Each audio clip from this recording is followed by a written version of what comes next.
Hello po mga ka-high vibes, mga ating, mga dude. Welcome po sa inyong April hanggang May Energy Timeless Reading.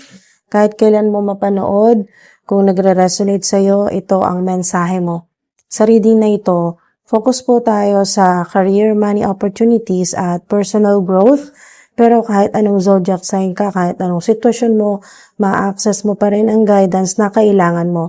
Bago tayo magsimula, quick announcement lang po mga ating mga dude. Kung gusto niyo po suportahan ng channel at readings, may affiliate links, super thanks, coffee link, o pwede rin po sa GCash or PayPal. Makikita niyo po lahat yan sa description at pinned comments. Open your mind and heart, huminga lang, relax, at hayaang mag-guide ka ng cards. Ready na ba kayo mga ating dude? Let's dive in sa inyong April hanggang May Timeless Reading. Hello Capricorn, kumusta po mga ating dude? Hi F888 family, sa mga bago bumabalik at mga cross-watchers, kumusta po mga ating dude? Kumusta po mga ating dude? Ayos na po ba kayo dyan? Diyan po sa kabilang screen, ayos na po ba kayo dyan? Hello po! Kung nakita mo ang video na to, malamang hindi ito aksidente. Hindi nagkataon. May mensahe talaga dito para sa iyo in this moment. Ang reading po na ito ay for April hanggang May po. Pero timeless energy po ito na reading. Kaya kahit kailan mo ito mapanood, possible na ito ang tamang timing para sa iyo. Kahit anong araw, oras, buwan, linggo, taon, basta kung kailan niyo po ito mapanood, possible na ito ang tamang timing para sa iyo. So, hindi ka talaga huli. Okay? Hindi ka huli para sa reading na to. Capricorn, umpisa natin sa Sun card. Okay? The Sun card. Capricorn, very positive energy agad ito. Wow! Woo! Very positive. High frequency card. May clarity, happiness, at success energy na papasok sa life mo. Parang pagkatapos ng matagal na confusion or delay, unti-unti nang lumalabas ang liwanag sa sitwasyon mo. May feeling ng gumagaan din sa wakas. This can also represent success sa trabaho mo or sa personal life mo. May recognition, achievement, or simple joy na bumabalik sa'yo. Wow! Ayos, ang ating dude. Congrats. Parang mas nagiging aligned ka na sa tamang direction after a period of uncertainty. Ito po yung key energy ng card na to, no? Clarity after confusion, success, or happiness energy, positive breakthrough. So, dito naman po tayo sa Six of Cups. Six of Cups, Capricorn, may strong past energy po dito. Possible may taong mula sa past ang bumabalik sa isip mo, okay? Sa thoughts mo, or sa buhay mo. Mga ating dude, hindi po ito palaging physical return. Minsan, emotional remembrance lang po or reconnection energy. May connection at nostalgia din po. Parang may connection na pure or meaningful noon na bumabalik sa awareness mo ngayon. Key energy ng card na ito ay past connection energy, nostalgia, or mga memories, reconnection vibes. Three of Pentacles card po mga teng dude, Capricorn. May collaboration energy po dito. Possible work-related partnership or teamwork na magbubukas ng opportunity sa'yo. Hindi ka mag-isa sa journey mo. May mga taong makakatulong sa growth mo. This also shows recognition of your skills. Unti-unti kang nakikita or na-appreciate sa ginagawa mo, lalo na sa work or long-term goals.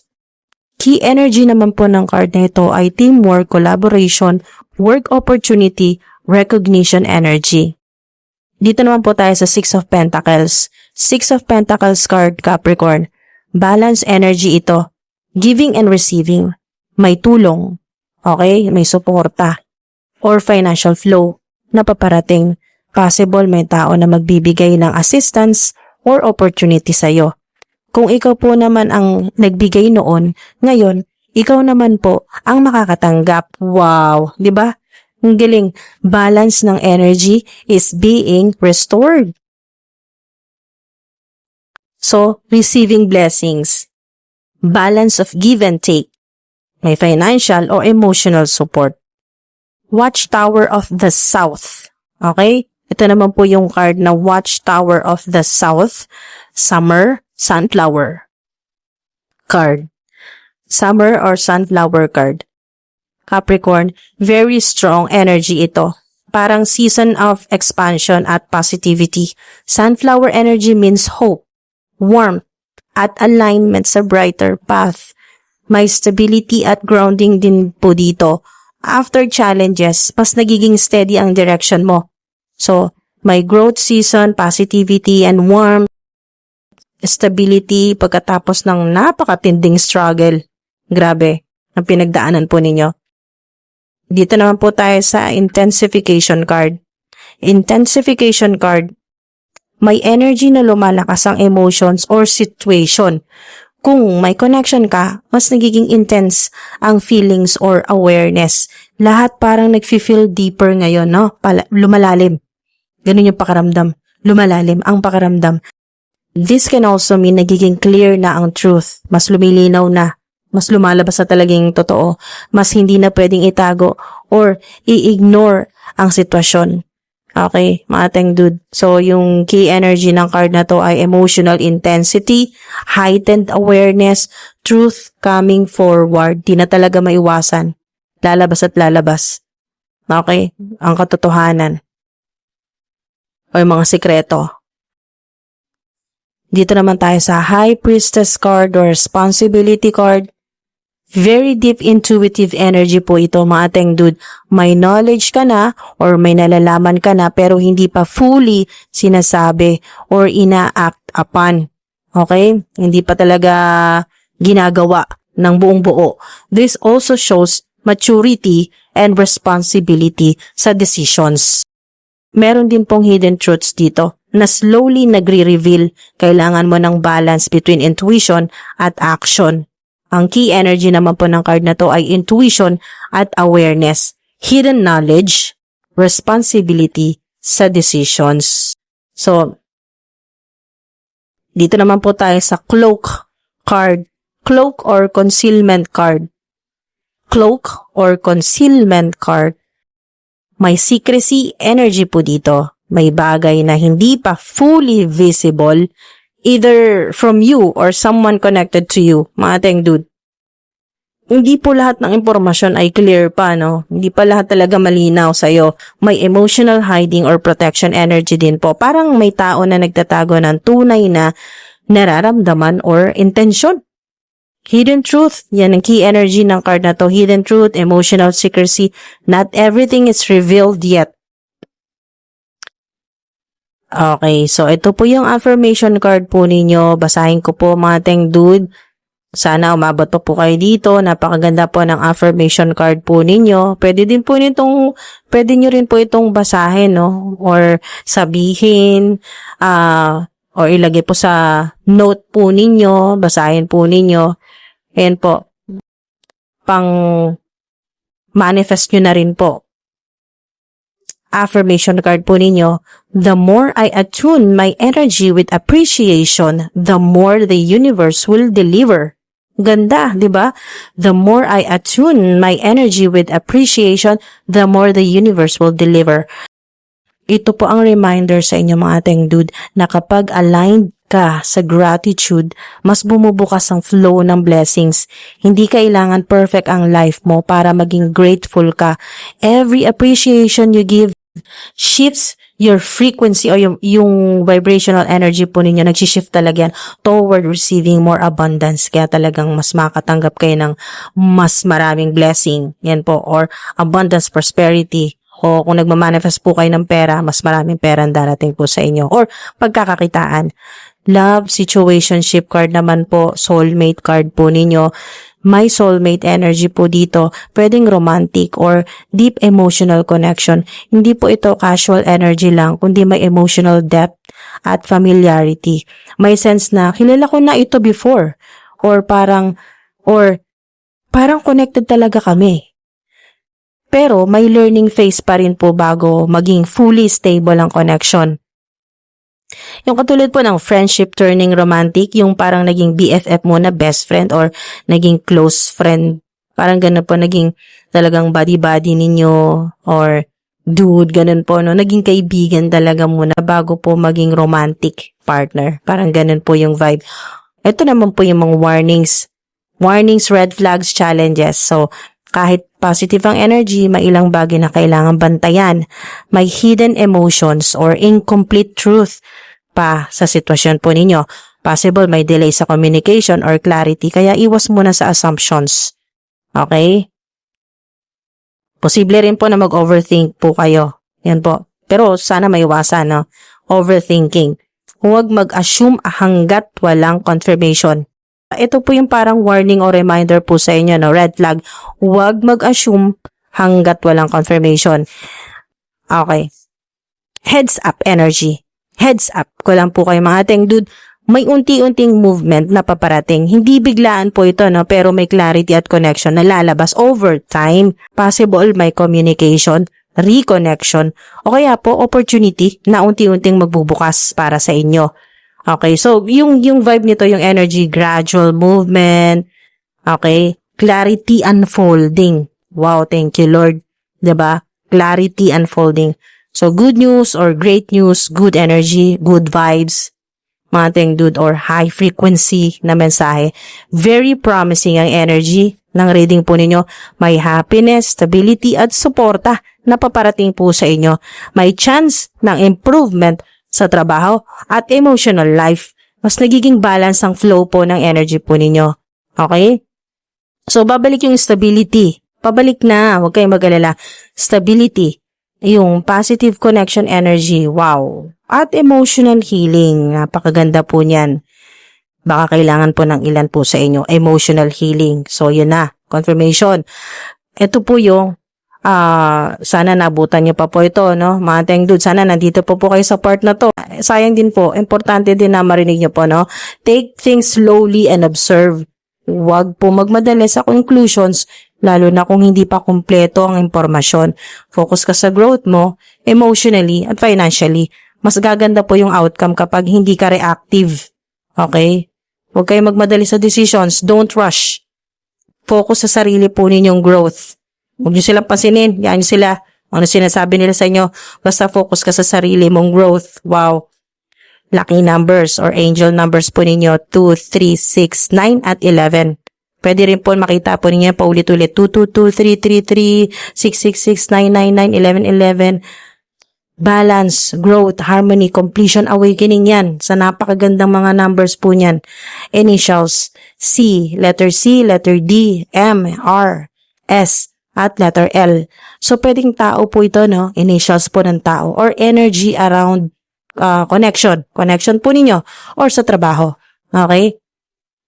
So, timing energy, April hanggang May, are timeless. Okay? Kahit po lagpas na ng May, kahit na next year nyo mapanood, basta po ito ay timeless. Okay?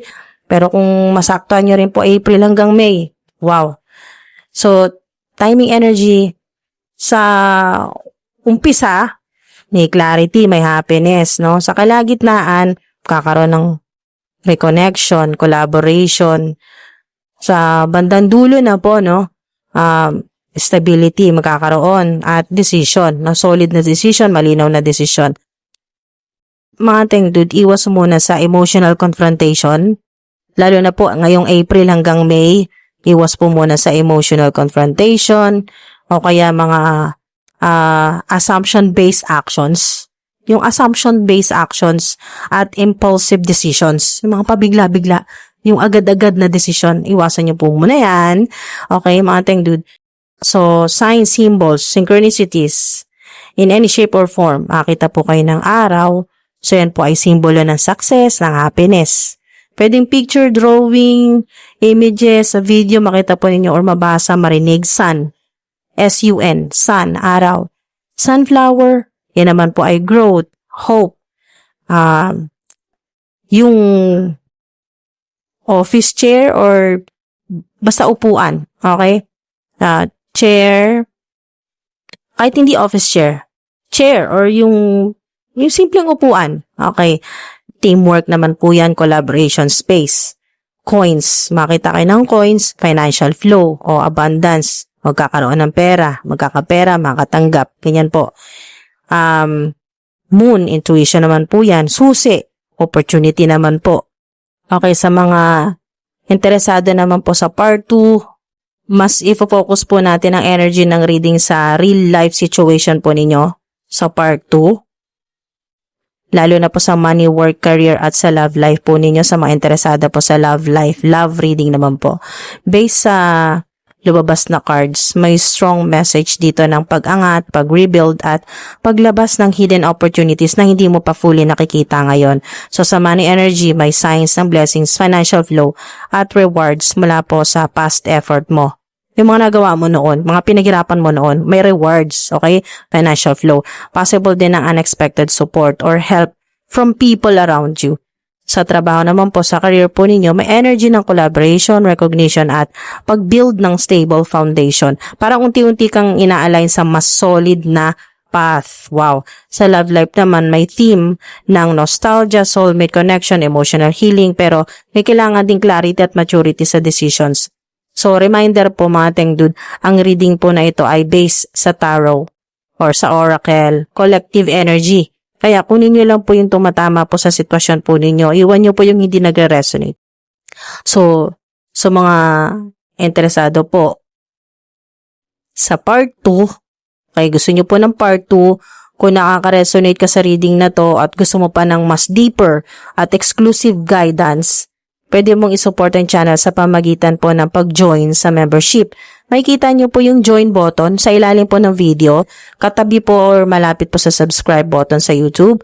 I-click nyo lang po yun para makasali po. Dito po sa membership, makakakuha ka ng exclusive readings na hindi po nilalabas sa regular videos, early access upcoming uploads, special energy updates at deeper messages for members.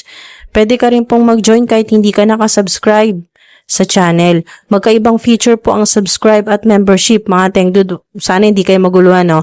Magkaiba po yun. Kahit hindi po kayo nakasubscribe sa channel, pwede po kayo mag-join. Okay? Basta i-click nyo po yung join button sa mga gusto po ng part 2. Ang membership po or yung join button ay available lang kung naka-enable po ito sa channel at visible siya sa device or sa account po ninyo. Maraming salamat po sa suporta po ninyo mga tengdud. Malaking tulong po ito para may pagpatuloy pa natin ng ganitong readings at mas marami pa tayong maabot na Capricorn viewers na nangangailangan po ng clarity at guidance. So, sa mga gusto po ng part 2, pakiclick nyo lang po yung join or membership button sa ibaba ng video para po sa full extended reading. So, paalala po, hindi po ito fixed destiny, kundi energy-based possibilities, depende po sa choices at awareness po ninyo. Thank you po mga ateng, mga dude. Hi F888 family, mga ka-high vibes. Sana may napulot kayong guidance, clarity at kahit konting lakas ng loob mula sa reading na ito. Comment below kung alin sa numbers, symbols, initials o messages ang pinaka-resonate sa'yo. Maraming salamat sa lahat ng nagstay hanggang dito po sa dulo. Sobrang na-appreciate ko po ang inyong time at energy. Kung gusto niyo po supportahan ng channel at readings, may affiliate links, super thanks, coffee link o pwede rin po sa GCash or PayPal. Makikita niyo po lahat yan sa description at pinned comment. Grateful talaga ako mga tengdud sa lahat ng support nyo. Ramdam ko ang pagmamahal at positive energy ninyo at naniniwala po akong pwede rin pong bumalik sa inyo ang mga blessings na ito in many different forms, multiplied, cleansed, in increasing quantity, miraculously sa bawat pagkakataon. Hindi man tayo magkakakilala personally, pero ramdam ko ang energy niyo mga tengdud at sobrang grateful ako na kahit papaano naging part ako ng journey ninyo. If naka-resonate ito sa iyo, paki-like, comment, share, subscribe, comment below, I receive financial abundance. At ingat palagi sa inyong journey, sending love, light, healing at financial blessings. See you po sa next reading. Ingat po kayo palagi.